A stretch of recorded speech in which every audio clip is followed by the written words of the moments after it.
बिस्मिल्लाहिर्रहमानिर्रहीम। अस्सलाम वालेकुम टू एवरीवन। कैसे हैं सब लोग? ठीक हैं? देखिए बेटा, आज हम लोग class 10th physics new book उसका चैप्टर नंबर 12 और लेक्चर नंबर 1 है। और आज हम जो डिस्कस करने जा रहे हैं वो है वेव से रिलेटेड। चैप्टर जो है हमारा है उसका मेन टॉपिक वेव्स है। तो वेव्स जो है हमने डिस्कस करनी है। हमारी जो आम रोजमर्रा की लाइफ में उसमें वेव्स क्या रोल प्ले करती हैं, क्या किरदार अदा करती हैं, उसको हम डिस्कस करेंगे। ठीक है जी। तो सबसे पहले हम बात करेंगे waves and nature of waves.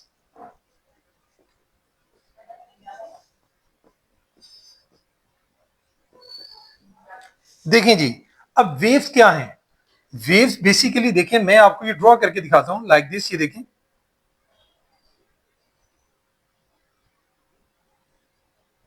ये वेव्स हैं। वेव जो हैं क्या करती हैं? वेव मूव करती हैं तो एनर्जी ट्रांसफर करती हैं। वेव्स क्या काम करती हैं? These are the waves. यहां से अगर आप देखें तो ये देखें, ये मैं यहां यहां तक जो मैंने अभी ड्रॉ किया है, ये देखें, ये एक वेव है यहां तक। अगर यहां से आगे जाता हूं, another wave and so on, इस तरह से। अब वेव्स क्या ट्रांसफर करती हैं? वेव्स बेसिकली एनर्जी ट्रांसफर करती हैं। वेव्स जो मटेरियल्स पार्टिकल्स होती हैं उनको अपने साथ मूव नहीं करती। यानी वेव्स का काम क्या है? एनर्जी को ट्रांसफर करना। एनर्जी को ट्रांसफर करती हैं, ना कि मीडियम को। मीडियम जो होते हैं, मीडियम या पार्टिकल्स के जो मीडियम्स होते हैं वो अपनी ही जगह पर वाइब्रेट करते रहते हैं। मतलब ऊपर नीचे उनमें क्या होती है? Just vibrations. वो वाइब्रेट करते रहते हैं। इसकी सादा एग्जांपल हम ले सकते हैं। अगर हम एक रोप को, किसी रोप का एक सिरा बांध दें और उसको हम लोग हलाना शुरू कर दें दूसरे एंड से अपने हाथ से, तो बिल्कुल इसी तरह से वेव्स प्रोड्यूस होंगी। और ये देखने के लिए कि क्या मटेरियल्स मूव करती हैं कि नहीं, पार्टिकल्स उसके मूव करते हैं, हम क्या करते हैं कि हम रोप के डिफरेंट हिस्सों पर कलर लगा देते हैं। अब जिन हिस्सों को हमने कलर किया होता है लाइक दिस, मतलब यहां से अगर हमने डिफरेंट पार्ट्स को कलर किया है तो वो जो पार्ट्स, कलर्ड पार्ट होते हैं, वो ऊपर नीचे अपनी ही जगह पर अपनी मेन पोजीशन के गिर्द हमें वाइब्रेट करते हुए बाकायदा तौर पर दिखाई देती हैं। और वेव्स की शक्ल में रोप में एनर्जी आगे ट्रांसफर होती रहती है। तो वेव्स, हमने समझा कि वेव्स क्या होते हैं कि वेव्स को मूव करने के लिए किसी मीडियम की जरूरत होती है। और उसमें आपका मीडियम जो है वो एयर भी हो सकता है, वाटर भी हो सकता है। ठीक है जी। वो कोई सॉलिड भी हो सकता है मटेरियल। ठीक है, सॉलिड, लिक्विड, गैस, तीनों जो कंडीशंस हैं वो हो सकती हैं वेव्स को मूव करने के लिए। लेकिन जो पार्टिकल्स होते हैं, याद रखिएगा कि पार्टिकल्स अपनी ही मेन पोजीशन के गिर्द ऊपर नीचे मूव करते हैं। और वेव जो है वो ट्रांसफर होती हैं और अपने साथ किसको लेके जाती हैं? एनर्जी। एनर्जी आगे मुंतकिल करती चली जाती हैं। ठीक है जी। तो इसमें हम लोगों ने वेव की नेचर को समझा। ठीक है, वेव्स डिफरेंट, जैसे मतलब किसी बॉडी को ऑसिलेट करें तो उससे भी वेव्स प्रोड्यूस होती हैं लाइक दिस। देखिए, मैं अगर इसको हिट करता हूं, ये जो आवाज प्रोड्यूस हुई है कि इसमें वाइब्रेशंस प्रोड्यूस हुई हैं। अब ये वाइब्रेट होने की वजह से आवाज प्रोड्यूस होती है। और अगर आप स्प्रिंग की एग्जांपल ले लें तो स्प्रिंग में भी हम वेव प्रोड्यूस कर सकते हैं लाइक दिस। अगर ये हमारे पास की स्प्रिंग है तो ये देखें, स्प्रिंग को जब आप स्ट्रेच करते हैं या उसको आप कंप्रेस करते हैं तो इस तरह से आपको स्प्रिंग जो है वो दिखाई देता है। कुछ हिस्से उसके कंप्रेस्ड होते हैं, उनमें कंप्रेशन पैदा होता है। ये कंप्रेस पार्ट है। ठीक है, ये जो है उसका रेयरफेक्शन कहलाता है। कुछ हिस्से कंप्रेस हो जाते हैं, कुछ आपको देखें जो एक दूसरे से इसके लूप्स हैं अभी दिखाई दे रहे हैं। यहां पर रेयरफेक्शन होता है, यहां पर क्या होता है? कंप्रेस हिस्सों में कंप्रेशन। तो इसमें भी वेव्स प्रोड्यूस होती हैं। ठीक है, लाइक दिस। मतलब लेकिन इसकी वेव बिल्कुल मतलब यू मूव करती हैं जैसे हम सादा लफ्जों में किसी चीज को पुश करें या पुल करें, उसी डायरेक्शन में मूव करती हैं। इसी तरह से एक और एग्जांपल हम लेते हैं वेव्स की नेचर को समझने के लिए कि अगर हम वाटर के अंदर, ये अगर सारा मतलब हमारे पास यहाँ वाटर है, तो वाटर में अगर हम एक छोटा सा स्टोन जो है यहां से ड्रॉप कर दें, स्टोन जब वाटर में ड्रॉप करेंगे तो जहां वो वाटर में गिरेगा तो उसके गिर्द, स्टोन के गिर्द हमें बिल्कुल इस तरह से लाइक दिस वेव्स आउटसाइड, यानी बाहर की तरफ ऐसे निकलती हुई, फैलती हुई, स्प्रेड करती हुई फील होती हैं। ये भी सारी जो है वो वेव्स हैं। इसमें अगर आप देखेंगे जो आपका स्टोन है या छोटा सा ट्विग आप इसको बोलते हैं, उसको जहां पर आप ड्रॉप करते हैं, फेंकते हैं, वो अपनी ही जगह पर ऊपर नीचे यहीं पर वो जस्ट वाइब्रेट कर रहा होता है अपनी मीन से। लेकिन वेव जो है वो स्प्रेड होती हुई बाहर की तरफ हमें जाती हुई महसूस होती हैं। तो फिर वेव्स क्या हुई? वेव बेसिकली जो है वो ट्रांसफर करती है एनर्जी को from one place to another without transferring matter, यानी मैटर को ट्रांसफर नहीं करती, किसको ट्रांसफर करती है? एनर्जी को, एक जगह से दूसरी जगह पर। तो इसकी आप और भी एग्जांपल देख सकते हैं, जैसे मैंने स्प्रिंग की एग्जांपल दी। वायलिन जो है वो भी इसी की एग्जांपल में आता है। अगर आप वायलिन को चलाती हैं तो उसके किसी एक एक तार को आप हिट करते हैं या थोड़ा सा पकड़कर खींच कर छोड़ देते हैं पुश करके, तो क्या होता है कि वो जो वाइब्रेशंस होती हैं वो आगे सारे बाकी सब में मूव करती हैं और हमें आवाज साउंड जो है वो सुनाई देती है। इवन मैं बोल रहा हूं तो इस वक्त मेरे जो वोकल कॉर्ड हैं, जहां मैंने फिंगर रखी है, जहां वोकल कॉर्ड होते हैं, ये वोकल कॉर्ड बकायदा वाइब्रेट कर रहे हैं। आप बोल रहे हो तो आप देख सकते हैं यहाँ फिंगर रख के वोकल कॉर्ड जिसकी वजह से हम बोलते हैं हमारी आवाज सुनाई देती है, ये बकायदा तौर पर वाइब्रेट कर रहे हैं और यही आवाज हमारे कानों तक जाती है वाइब्रेट करती हुई। ये था भाई वेव्स और उसकी नेचर के बारे में। नेक्स्ट हम थोड़ा सा एक छोटे से एक्सपेरिमेंट से वेव्स को समझते हैं। जी, वेव्स वाटर वेव एक्सपेरिमेंट है, वो हम जरा अंडरस्टैंड करेंगे। Water wave experiment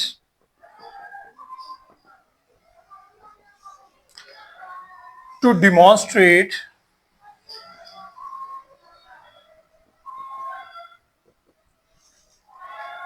wave motion.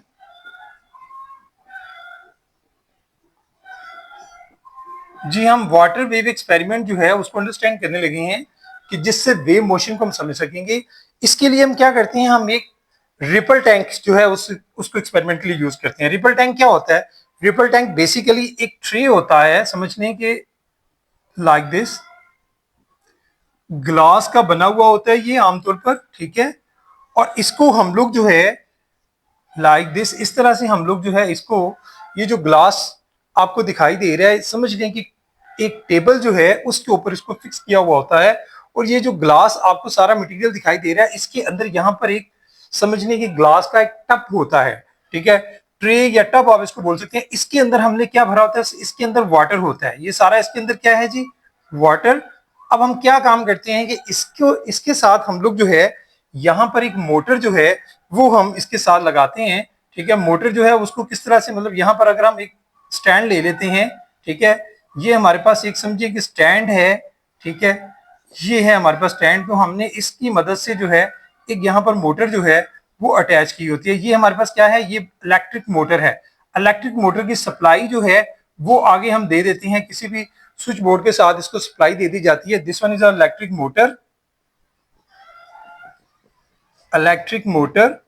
और इलेक्ट्रिक मोटर जो है उसकी सप्लाई जो है वो यहाँ, और इसके अलावा हम लोग जो यहाँ पर जो है वो एक इसी स्टैंड से हम लोग जो है वो एक बल्ब जो है वो भी यहाँ पर हम लोग जो है वो अटैच कर लेते हैं इसके साथ। ये हमने एक बल्ब जो है उसकी भी सप्लाई हम इसको दे देते हैं। अब ये जो बल्ब है, ये जैसे हम इसको ऑन करते हैं, ये भी लाइट और मोटर जो है यहाँ चलती है। तो ये जो मोटर होती है इसके साथ हमने यहाँ पर क्या किया होता है, एक स्लिट होती है, एक स्लिट जो है वुडन पीस कह सकते हैं, वो हमने अटैच किया होता है। इसको वाइब्रेटर बोलते हैं। इसको क्या बोलते हैं जी? वाइब्रेटर। जैसे मोटर ऑन होती है और लाइट भी हम यहां से ऑन करते हैं, तो यहां से क्या होता है कि मोटर जो है वो इस स्लिट को, जिसके साथ हमने मोटर को अटैच किया हुआ है, इस पीस को, वुडन पीस को, वाइब्रेशन इसमें प्रोड्यूस करेगी। अब इसमें जो वाइब्रेशन प्रोड्यूस होती हैं उसकी वजह से क्या होता है कि इस वाटर के अंदर जो है वो इस तरह से रिपल्स या वेव जो है वो प्रोड्यूस होती हैं। अब हम यहाँ पर नीचे जो है एक स्क्रीन जो है या पेपर या स्क्रीन हम यूज करते हैं, इसको स्क्रीन भी कह सकते हैं या पेपर भी, हम नीचे लगाते हैं। वही जो वेव्स हैं हम उनको उनका रिफ्लेक्शन हम यहाँ पर पेपर के ऊपर आसानी से देख सकते हैं। तो ये हमारा रिपल टैंक कहलाता है। ये बेसिकली क्या है सारा ऑपरेटर्स, ये हमारा रिपल टैंक है। तो रिपल टैंक समझ लें कि एक ऐसा आला है या एक ऐसी डिवाइस है कि जिसकी मदद से हम लोग रिपल्स यानी वेव, सादा लफ्जों में, उसको हम प्रोड्यूस भी कर सकते हैं और उनको हम लोग डिमॉन्स्ट्रेट भी कर सकते हैं, देख भी सकते हैं इजीली। तो ये सारा प्रोसेस जो है रिपल टैंक जो है उसकी मदद से हम कर सकते हैं। अब इसी पर्पज से हम लोग रिफ्लेक्शन, रिफ्रैक्शन और डिफ्रैक्शन भी आगे डिस्कस करेंगे रिपल टैंक की मदद से। उसमें सिर्फ फर्क ये होगा कि अगर वेव जो है वो एक मीडियम से दूसरे मीडियम में दाखिल होती है या टकराकर बाउंस बैक करती है, डिफरेंट एंगल्स पर दूसरे मीडियम पे जाती है, या रास्ते में स्लिट्स रखेंगे तो उसकी जो स्प्रेडिंग होगी वो भी सारा कुछ हम जो सीखेंगे समझेंगे, ये सारे फेनोमिनन्स यानी रिफ्लेक्शन ऑफ वेव्स, इसके अलावा रिफ्रैक्शन और डिफ्रैक्शन, मतलब ये सारे जो फेनोमिना हैं वो सारे हम रिपल टैंक की मदद से जो है वो अंडरस्टैंड कर सकते हैं। तो रिपल टैंक जो है इस एक्सपेरिमेंट के लिए हम लोग जो है वो यूज करते हैं। यहां से हम लोग इस सारी चीजों को समझ पाते हैं कि वेव्स कैसे प्रोड्यूस होती हैं और वो उनकी आगे मूवमेंट जो है वो किस तरह से है, उनकी डायरेक्शन कैसे चेंज होती है। ये सारे पर्पसेस को समझने के लिए, ये सारे फेनोमेनन को समझने के लिए हम लोग रिपल टैंक एक्सपेरिमेंट जो है वो करते हैं। ये था रिपल टैंक से रिलेटेड। उसके बाद एक छोटा सा टॉपिक और हम डिस्कस करेंगे,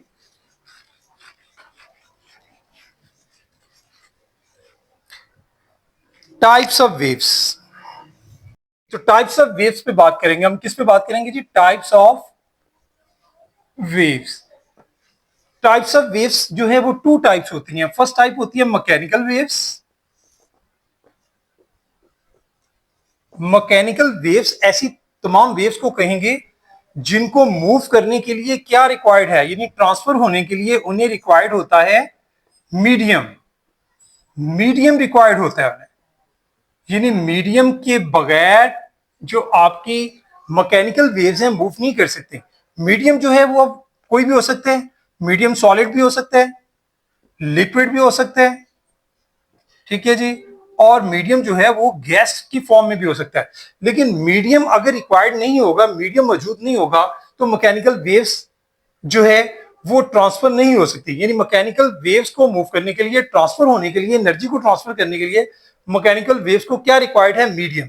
तो मीडियम जैसे कि मैंने आपको बताया, इसकी एग्जांपल आप डिफरेंट एग्जांपल्स में से आप एक रोप की एग्जांपल ले सकते हैं। रोप को अगर आप यहां बांध दें और यहां अगर आप अपने हाथ से रोप को जो है अगर हरकत दें तो आपको इस तरह से बकायदा तौर पर वेव जो है वो मूव होती हुई दिखाई देती हैं। अब ये जो वेव्स मूव कर रही हैं इसमें मीडियम क्या है? मीडियम आप देख सकते हैं, मीडियम यहाँ पर रोप है। रोप वो मीडियम है जिसकी वजह से मूव कर रही है। इसी तरह से अगर हम वाटर की एग्जांपल ले लेते हैं, वाटर में जैसे मैंने पिछले टॉपिक में भी आपको समझाया था, स्टोन अगर आप ड्रॉप करते हैं तो यहाँ पर इसके गिर जो वेव्स बन जाती हैं लाइक दिस, ये देखें इस तरह से वेव्स जो बाहर की तरफ स्प्रेड करती हुई फील होती हैं। तो यहाँ पर मीडियम क्या है? यहाँ पर मीडियम वाटर है। यानी ये आपकी कौन सी वेव्स है? मैकेनिकल वेव जो है।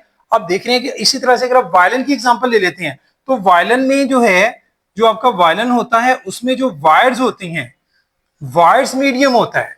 यानी वहां पर वायर्स मीडियम है, यहाँ वाटर मीडियम है, यहाँ रोप मीडियम है। ये सारी आपकी मैकेनिकल वेव्स हैं। तो मैकेनिकल वेव्स को मूव करने के लिए मीडियम रिक्वायर्ड होता है। अगर मीडियम मौजूद नहीं होगा तो आपकी मैकेनिकल वेव जो है वो एनर्जी को ट्रांसफर नहीं कर सकती। तो ये था भाई मैकेनिकल वेव से रिलेटेड। इसके अलावा इसकी और भी एग्जांपल हो सकती है। आप स्प्रिंग की एग्जांपल भी ले सकते हैं। स्प्रिंग को भी जब आप कंप्रेस करते हैं या स्ट्रेस करते हैं तो स्प्रिंग में भी जो वेव्स देखें इस तरह से, आप कंप्रेशन, ठीक है, रेयरफेक्शन, फिर ये कंप्रेशन, फिर रेयरफेक्शन, इसमें भी जो प्रोड्यूस हो रहा है, यहाँ पर कंप्रेस है, यहाँ पर रेयरफेक्शन है। तो ये भी सारी जो है आपकी, क्योंकि यहाँ पर स्प्रिंग मीडियम है तो मीडियम की मौजूदगी में जो वेव्स मूव करती हैं, ट्रांसफर करती हैं एनर्जी को, वो मैकेनिकल वेव्स कहलाती हैं। इसके अलावा एक और एग्जांपल भी इसकी होती है सिस्मिक वेव। जो सिस्मिक वेव्स हैं वो भी आपकी मैकेनिकल वेव्स हैं। सिस्मिक वेव्स पर हम डिटेल से इसी चैप्टर में पढ़ेंगे।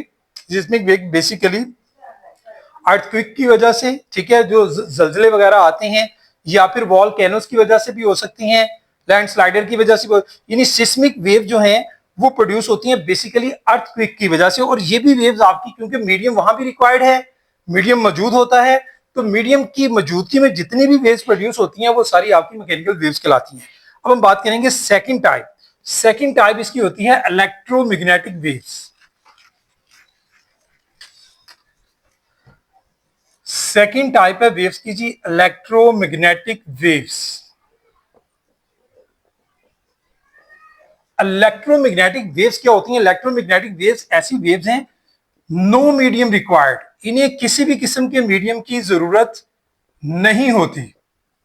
यानी इनको किसी मीडियम की जरूरत नहीं होती। विदाउट मीडियम जो है ये वेव्स मूव करती हैं। और ये कहां से मूव करती हैं? ये स्पेस में से, स्पेस के अंदर से जाती हैं। अक्सर आपने देखा है ये जो सन रेज आप तक पहुंचती हैं, इसकी एग्जांपल क्या है? सन रेज, ठीक है। अब सन रेज, सूरज की छाएं जो है वो अल्ट्रा वायलेट हैं या फिर वो इंफ्रारेड हैं, कोई भी हैं, ठीक है। अल्ट्रा वायलेट या इंफ्रारेड, ये आपकी कौन सी सारी वेव्स कहलाएंगी इलेक्ट्रोमैग्नेटिक, क्योंकि इन्हें किसी किस्म के मीडियम की जरूरत नहीं होती। ये विदाउट मीडियम जो है स्पेस में से मूव करती हैं, इसको इसलिए हम इनको इलेक्ट्रोमैग्नेटिक वेव्स का नाम देते हैं। इनकी अनदर एग्जांपल्स में से एक्स रेज जो हैं, एक्स रेज जो हैं ये भी आपकी इलेक्ट्रोमैग्नेटिक वेव्स कहलाती हैं। इसके अलावा आपकी जो विजिबल लाइट है जो हम तक पहुंचती है सूरज से, विजिबल लाइट रोशनी जिसमें हम देखते हैं, वो भी आपकी किस में आती है, इलेक्ट्रोमैग्नेटिक वेव में। तो इलेक्ट्रोमैग्नेटिक वेव जो है बेसिकली आपकी एक और टाइप भी मैं यहां मेंशन कर देता हूं, गैमा रेज की अगर बात करें तो गामा रेज जो हैं वो भी आपकी इलेक्ट्रोमैग्नेटिक वेव्स हैं। ये वो सारी वेव्स हैं जिन्हें किसी किस्म के मीडियम की जरूरत नहीं होती, नो मीडियम रिक्वायर्ड। वो वेव जो ट्रांसफर करती हैं एनर्जी को, और वो ट्रांसफर करते हुए विदाउट एनी मीडियम ट्रांसफर करें, वो सारी वेव्स आपकी कहलाती हैं इलेक्ट्रोमैग्नेटिक वेव, जिसकी हमने यहाँ पर डिफरेंट एग्जांपल्स को डिस्कस किया। ठीक है, तो ये भाई आज का हमारा बेसिकली टॉपिक था। इसके अलावा इलेक्ट्रोमैग्नेटिक स्पेक्ट्रम जो है वो भी हम थोड़ा सा मैं आपको समझा देता हूं कि वो डिफरेंट वेव्स का डिफरेंट होता है। अगर हम देखें तो रेडियो वेव, अगर मैं यहाँ पर ये ड्रॉ कर रहा हूं, मतलब डिफरेंट वेव्स आपको दिखाई देंगी, मतलब देख सकते हैं आप लोग इनकी जो है आहिस्ता आहिस्ता, ये देखें लाइक दिस। अब ये एक स्पेक्ट्रम मैंने ड्रॉ किया है डिफरेंट रेंज ऑफ वेव्स का। ये जो पहले वाली हैं ये आपकी रेडियो वेव्स हैं, ठीक है। उनमें आप देख सकते हैं कि बीच में जो क्रस्ट या ट्रफ के दरमियान डिस्टेंस या लैम्डा, हम पढ़ेंगे इसको डिटेल से, ठीक है। लैम्डा यानी आपका वेवलेंथ जिसको हम बोलते हैं वो भी डिस्कस करेंगे। तो आप ये देख सकते हैं कि इन वेव्स की शेप में आपको डिफरेंस दिखाई दे रहा है। तो ये रेडियो वेव्स हैं, ठीक है। इसके अलावा आगे थोड़ा सी शेप इनकी जो है वो चेंज हो रही है, यानी आप देख सकते हैं कि डिस्टेंस कम हो रहा है, वो माइक्रोवेव्स होती हैं, ठीक है। उनमें आप देख सकते हैं क्रस्ट के दरमियान, ट्रफ के दरमियान डिस्टेंस जो है वो कम रह जाता है। उसके बाद आपकी फिर विजिबल लाइट आ जाती है, ठीक है। उसके बाद आपकी जो है वो एक्स रेज है ये, ठीक है, ये एक्स रेज का स्पेक्ट्रम है। और लास्ट पे आपकी गैमा रेज, जो सबसे ज्यादा क्लोज, सबसे फास्ट वो आपकी गैमा रेज होती हैं। इनकी स्पीड सबसे ज्यादा तेज होती है। तो ये सारी की सारी जो टाइप्स हैं ये इलेक्ट्रोमैग्नेटिक वेव्स की मैंने स्पेक्ट्रम में शो किया कि किस तरह से इनकी वेव जो है उनकी शेप जो है वो डिफरेंट हो जाती है। जितने ये आप देख सकते हैं कि इनके दरमियान आप गैप ज्यादा देखेंगे, उनकी स्पीड जो है वो कम होगी बनिस्बत जिनके दरमियान गैप्स कम होते जाएंगे, वो ज्यादा स्पीड रखेंगी। माइक्रोवेव्स, उसके बाद विजिबल लाइट, फिर आपकी एक्स रेज और गामा रेज। लेकिन ये सारी एग्जांपल किसकी है, बेसिकली इलेक्ट्रोमैग्नेटिक वेव्स की। तो भाई आज हमने यहीं तक हमने डिस्कस करना था। आज के लिए बेटे इतना ही। बस इतनी सी बात समझ में रखा करें कि आपने टॉपिक्स को पहले अंडरस्टैंड करना होता है, फिर उसको रीड किया करें, रीड करने के बाद फिर उसको लर्न किया करें। तो यकीनन जब आप उसको लर्निंग की तरफ जाएंगे तो आप ज्यादा अच्छे तरीके से उसको तैयार कर सकेंगे। आज के लिए इतना ही। Thank you very much. आसान।